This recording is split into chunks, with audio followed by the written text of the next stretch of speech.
At exactly 6:02 p.m., local news aired shocking footage of a barefoot woman, drenched in freezing rain, clutching crying newborn twins at the back entrance of the Grand Paradise Hotel. She was shaking. Soaked. Alone. No one stopped to help. But what froze viewers in place was her identity. Nathan's wine glass shattered as the image hit the screen. His mother, Vivian, didn't flinch. "That's not her," she whispered sharply. But the fear in her eyes told a different story. The anchor's voice cut in. Sources suggest the woman may be Rachel Kingsley, daughter of exonerated real estate mogul Douglas Kingsley, who vanished 2 years ago under mysterious circumstances. "This is the story of how my mother-in-law set me up to be abandoned with twins. And how the truth exploded, shattering every lie she built to erase us." Morning sunlight streamed through the window of a modest apartment. Rachel gently caressed her 8-month pregnant belly, inhaling slowly. Though she smiled at the flutter of movement inside her, shadows of unease lingered in her eyes. "Not long now," she whispered to the life within her. After confirming she was alone, Rachel retrieved a small locked box from the back of a drawer. Inside, a hidden photo frame, legal documents, and several newspaper clippings. The photo showed a smiling family in front of a mansion. One headline read, "Real estate mogul Kingsley indicted for fraud." Another, "Kingsley case takes turn with new testimony, charges may be dropped." A legal envelope bore the title, "Digital Identity Removal Services." Inside, a letter warned, "Due to persistent media attention, a complete name and data change is recommended to ensure safety of mother and unborn children." Rachel sighed deeply. 2 years ago, I stopped being Rachel Kingsley. Her eyes rested on a photo of her father, Douglas. Emotions tightened her chest: anger, love, guilt, and the ache of disconnection. She no longer knew who she was. Just Rachel Morrison now. A ghost with a new name. A faint sound from the hallway startled her. She quickly hid the box, closing the drawer. Nathan stood at the stove, carefully plating eggs and toast. His motions were precise, almost ceremonial, like a teacher prepping a lesson. "Good morning," Rachel said gently as she entered. "Morning," he replied, his gaze dropping to her belly. "How are you feeling?" The wall calendar behind him had the due date circled in red. A notepad on the table overflowed with name ideas. "What do you think about Sophia and Elliot?" Rachel asked, her voice bright with hope. "Beautiful names," Nathan smiled. "Maybe we could hear what my mother thinks too." Rachel's smile froze for a heartbeat. Nathan didn't notice. She forced a small nod. "Sure." Once, she confidently addressed rooms full of executives. Now even breakfast felt like a performance. "Oh, by the way," Nathan said as he sat down. "I stood up to the principal yesterday about that student, Jason." Rachel listened, nodding, but inside she thought, "You fight so hard for your students. Why can't you stand up to your mother?" "I convinced him to give Jason another chance," Nathan finished, satisfied. "You're an amazing teacher," Rachel said with honest admiration. "Your students are lucky." His mother Vivian's home was a textbook example of upper-middle-class aspiration. Polished floors. Faux antique decor. Walls covered in diplomas and family trees, proof of the Montgomery lineage. Dinner was served on stainless steel flatware made to resemble silver. "So Rachel," Vivian began sweetly, eyes sharp behind her smile. "Why don't you tell me more about your family?" Rachel steadied herself. "They live far away. We don't really keep in touch." "I see." Vivian tilted her head. "Well, you can usually tell, people raised with certain values." The venom beneath her civility stung. Nathan gave a flicker of discomfort but said nothing. Later, as Rachel excused herself to the bathroom, Vivian leaned in toward Nathan. "I still don't trust her," she whispered coldly. When Rachel returned, the temperature in the room had dropped. During cleanup, Vivian stepped away to make a phone call. Rachel passed by and caught fragments. Yes, that's why I need a lawyer like you. I need you to dig deeper. I won't let him go through what I had to go through with my ex-husband. There was steaming coffee on the table. The last rays of sun poured into the apartment. Vivian laid out a glossy brochure. Special training program for educators, leadership series. Nathan's resume had been subtly edited with red pen. It's a great opportunity, Vivian said. You deserve to be recognized for your talents. Nathan hesitated. But Rachel's due soon.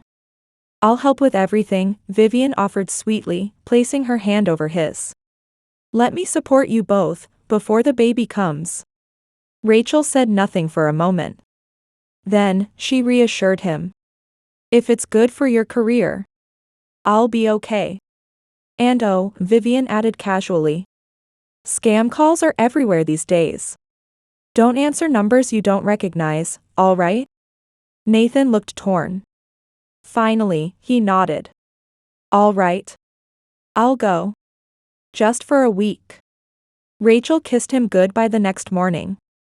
Her eyes followed the car as it pulled away, dread creeping into her chest. Vivian had come that morning with cleaning gloves and a fake smile. I'll help you set up your phone for emergency, she said as she took Rachel's phone. I'll install a pregnancy tracker and update your emergency contacts. I'll bring it back tomorrow.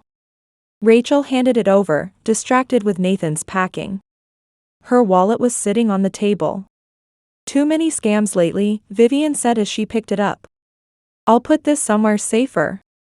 By the time Rachel noticed both were gone, Vivian had left. Panic surged through her. She tore through drawers, checking her bag twice. Phone, gone. Wallet, gone. She was disconnected. Rain battered the windows. Rachel sat on the couch, hollow-eyed. 3 days had passed. No word from Vivian. No contact from Nathan. Every time she called Vivian, she was redirected to her voicemail. She tried logging into her bank account. But there were security issues. Her account was locked. She gasped. She couldn't believe what was happening. Her old life, the confident PR woman, the boardrooms, the control, was gone. All of it. Now she couldn't even order food or call for help. One more day, she whispered. Her arms wrapped around her belly. Just one more day. But then, a sudden pain tore through her abdomen. She doubled over as she gripped the table. She was hoping that maybe it was just a false alarm. 30 minutes later, it hit again. This time longer. Deeper. Real. No, she whimpered, shaking. Not now. Please, not today. As dusk settled, the rain intensified. Rachel doubled over in pain, collapsing onto the living room floor. The warm liquid spreading beneath her confirmed it, her water had broken. Stay calm, she told herself between ragged breaths. Think, Rachel. Think. She crawled to the drawer, fingers trembling as she searched for her emergency contact list.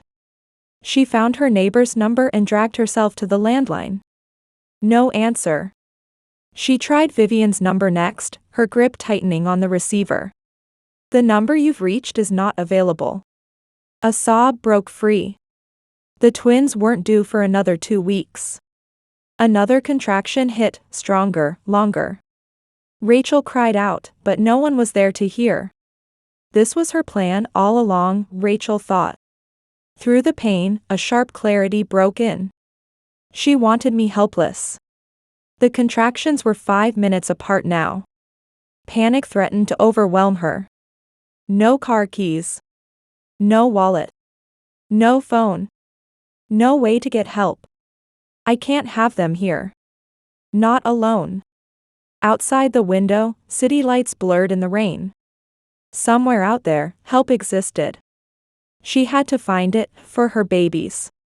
Without coat or umbrella, Rachel stepped into the storm.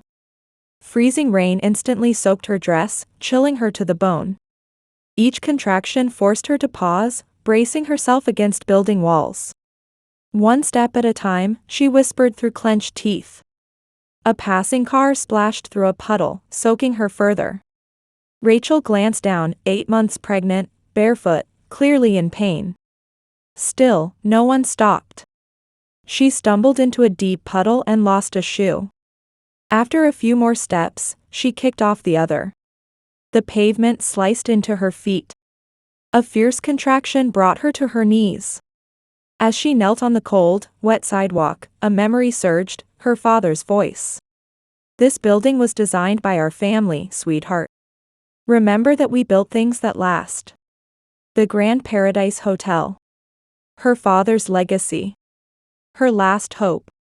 "Someone there will help me." With a groan, she stood, one hand on her belly, the other gripping a lamppost. "My babies. Hold on. Mom's going to get us help."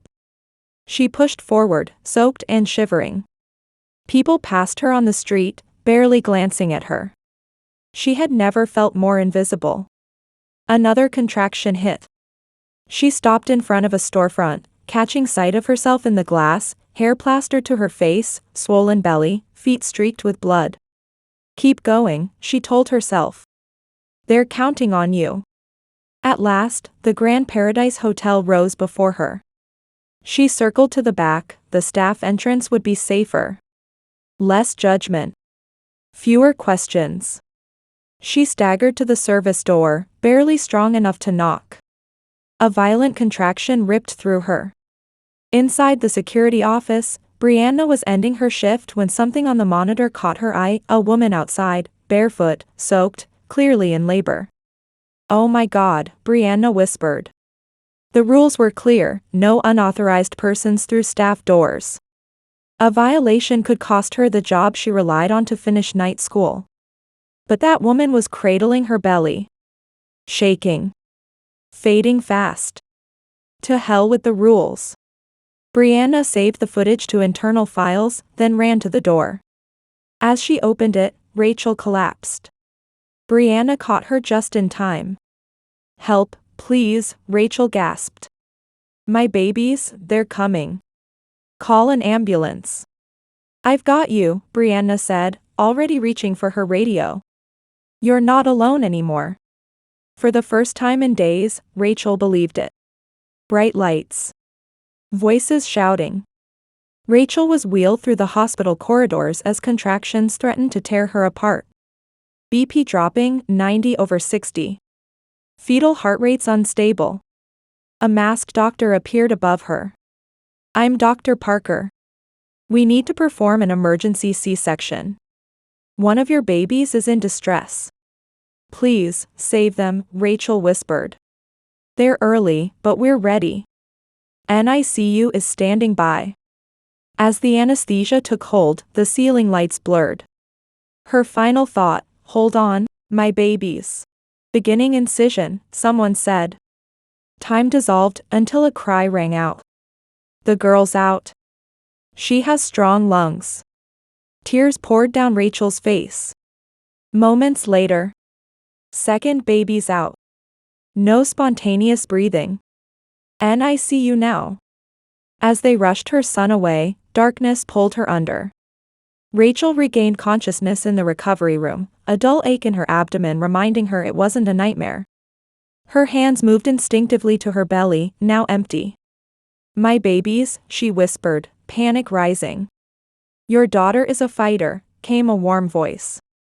A nurse with kind eyes stepped forward, cradling a tiny bundle. "I'm Donieta. And this beautiful little girl is doing well." Donieta gently placed the baby into Rachel's arms. Sophia was impossibly tiny, yet perfect, soft tufts of dark hair, rosebud cheeks, and wise, searching eyes. As Rachel touched her palm, 5 tiny fingers closed firmly around hers. "Hello, Sophia," Rachel whispered, her voice cracking. "I'm your mom." The connection was immediate, raw, fierce, and overwhelming. "Where's my son?" she asked, dread creeping back. "Elliot is in the NICU. As soon as you're ready, I'll take you to him." Later, Rachel sat beside a glowing incubator. Elliot was even smaller than his sister, his body covered in wires and sensors. His tiny chest rose and fell with delicate effort. "Is he going to be okay?" she asked, placing a hand against the clear wall. The NICU doctor adjusted a monitor. "His lungs aren't fully developed. It's not uncommon in premature boys. But he's stable. We're watching him closely." Rachel's eyes filled with tears as she watched her son fight for every breath. Through a small opening, she reached in and gently touched his hand, barely larger than a thimble. "I promise I'll protect you both," she vowed silently. "Whatever it takes." The next day, Rachel made her way to the nurse's station, one hand pressed against her healing incision. "Is there a phone I could use?" she asked Donieta. "I need to call my husband." "We don't have public phones anymore," Donieta said, lowering her voice. "But you can use ours. Just keep it quiet." With shaking hands, Rachel dialed Nathan's number. 4 rings. Voicemail. Again. And again. "He doesn't answer unknown numbers," she said quietly. "His mother warned him about scam calls." Donieta hesitated. "What about your parents? A friend? Anyone else you can call?" Rachel looked down, her voice barely audible. "Even if I called, I don't know if they'd want to hear from me." Donieta placed a gentle hand on her shoulder. "You're not alone now. The hospital won't discharge you until you have proper support." As Rachel returned to her room, the hallway felt endless. Other mothers were surrounded by flowers, laughter, and family. Her room remained quiet. The next morning, Rachel was feeding Sophia when the door swung open. Vivian entered, dressed immaculately, every hair in place. "Vivian?" Rachel gasped. "Is Nathan with you?" "No," Vivian said coolly. "He won't be coming." Rachel clutched Sophia tightly. "Does he know about the twins?" "My son is building a new life," Vivian said, her tone like frost. "One that doesn't include the daughter of a fraudster." The words landed like slaps. "You know who I am." "I know exactly who you are, Rachel Kingsley." Though Rachel Morrison was convenient. Rachel controlled her breathing. But the relief was fleeting. Vivian didn't know everything. Vivian placed a sealed envelope on the table. "This arrived at your apartment. Ironic that your father found you before I did." "My father?" Rachel whispered. "Don't worry about your locked accounts or missing wallet. I was simply deciding whether to report your fraud. I still might." Rachel's voice broke. "He has a right to know his children." "Children born under false pretenses," Vivian replied, not turning back. "Goodbye, Ms. Morrison. Don't contact my son again." Rachel sat frozen as the door clicked shut. Tears slid down her cheeks. Sophia stirred in her arms. "It's okay," Rachel whispered, blinking hard. "We're going to be okay." That night, Rachel sat by Elliot's incubator, the rhythmic beeping of machines offering strange comfort. His tiny frame moved with more strength than before. "He's improving," the night nurse said with a smile. "One more week, and he might be ready to go home." Rachel pulled the envelope from her bag. Her father's handwriting, so familiar, so distant, stared back at her. "I didn't check the mailbox," she told Elliot softly. "I was too scared Vivian would find it." She turned the envelope in her hands, debating. Memories and doubts wrestled inside her. In the end, she slid it back into her bag. Not now. She needed her strength. Donieta appeared with a folder. "I brought info on the Mother and Child Support Center. They can help with housing when you're discharged." Rachel accepted it, eyes clear. "Thank you," she said. "We'll make it. On our own." She placed a hand on Elliot's incubator. "It's just us now. And that's going to be enough." Brianna sat alone in the hotel staff lounge, eyes fixed on her computer screen. The security footage looped silently, a barefoot, pregnant woman, drenched and trembling, clutching a doorframe for dear life.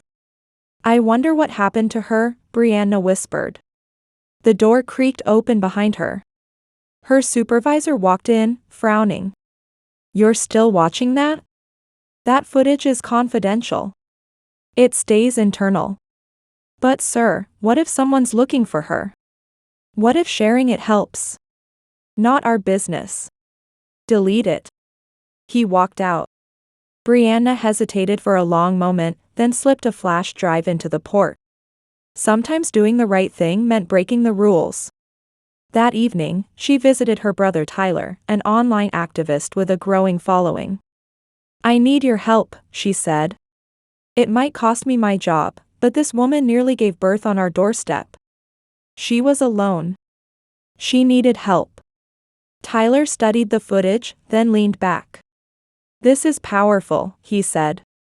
"But I need to be smart. I posted unverified footage once before. It caused real harm."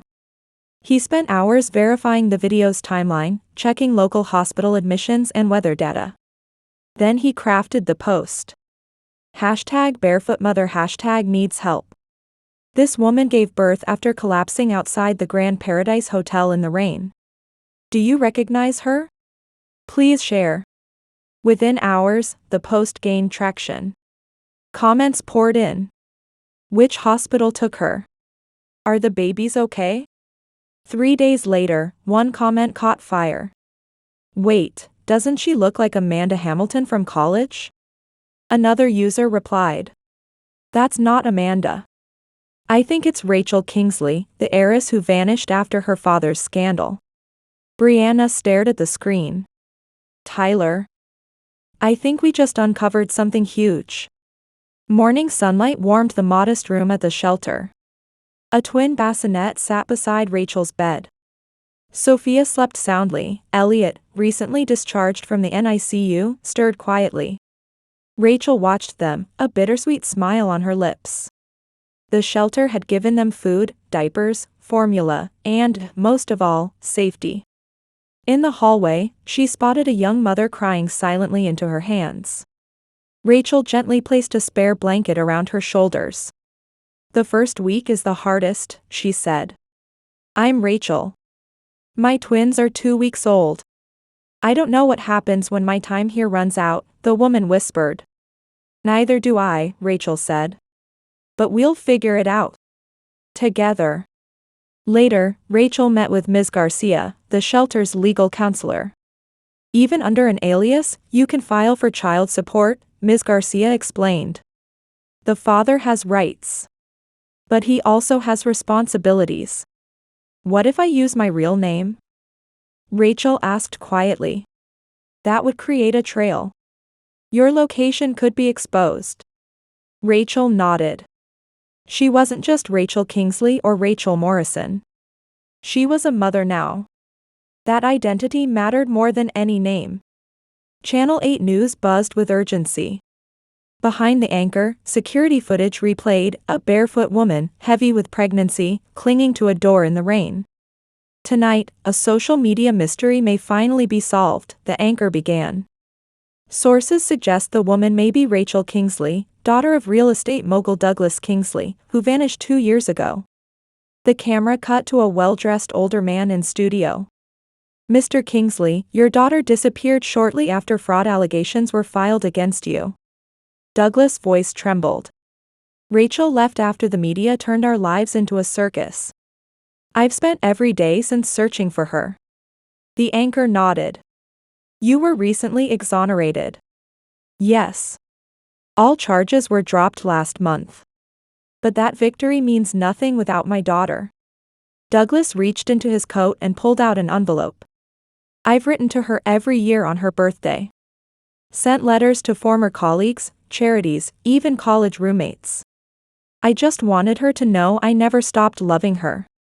On screen, 2 images appeared side by side, a charity gala portrait of Rachel from years ago, and the security footage from the hotel. The resemblance was undeniable. Douglas turned to the camera. Rachel, if you're out there, please let me know you're safe. Or let me meet my grandchildren. That's all I ask. The anchor paused. If this woman is truly Rachel Kingsley, her return could shake not only the business world, but also a family long thought broken. In a small shelter room across the city, Rachel watched in stunned silence, tears welling as Sophia stirred beside her. In Vivian's dining room, Nathan picked at his food, appetite lost. The clinking of his fork against the porcelain plate echoed in the otherwise quiet room. You need to move forward, Vivian said firmly, breaking the silence. I've invited Catherine Miller's daughter to Sunday brunch. She just finished her master's in education. She's exactly the kind of woman you deserve. The television murmured in the background, until a news anchor's voice pierced through. Breaking update on the Kingsley heiress story. Sources confirm the woman in this security footage is indeed Rachel Kingsley, who has been living under an assumed name for the past 2 years. On the TV screen was Rachel, barefoot and rain-soaked, clinging to the hotel service entrance. A second image flashed, Rachel Kingsley, PR Director, Kingsley Foundation. Nathan's wineglass slipped from his fingers. It shattered, and red wine spread like a wound across the white tablecloth. Son, that's not her, Vivian said quickly, her voice tight with panic. She's not some grifter, Nathan whispered, his eyes fixed on the screen. She's the daughter of Douglas Kingsley. He checked his phone, multiple missed calls from the city hospital. All marked spam risk. You told me she was a gold digger, he said, voice rising. You said she ran off with my credit cards. You said she never called. Vivian said nothing. You lied to me, Nathan said, standing. My wife gave birth alone because I believed you.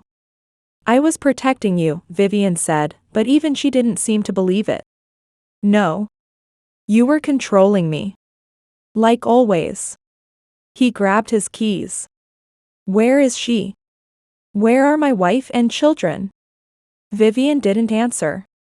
The door slammed behind him. Nathan burst through the hospital corridors, a bouquet crushed slightly in his fist. He spotted the sign on the door, "No visitors."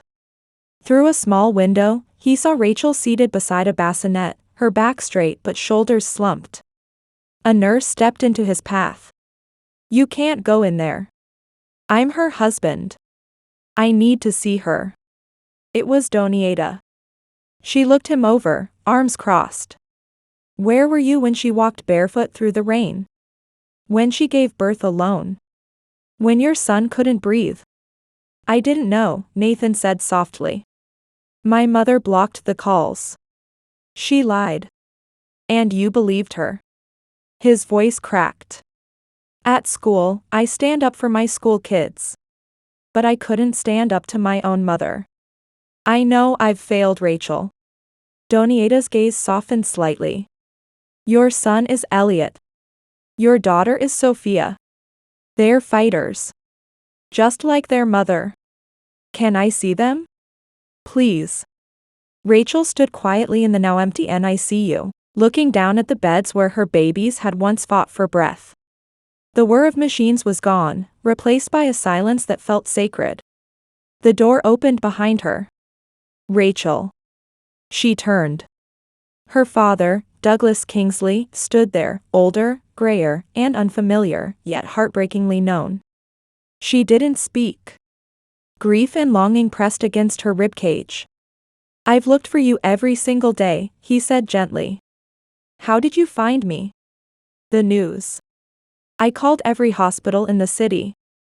Someone finally told me what I've been longing to hear. He took a tentative step closer. Can I meet them? My grandchildren.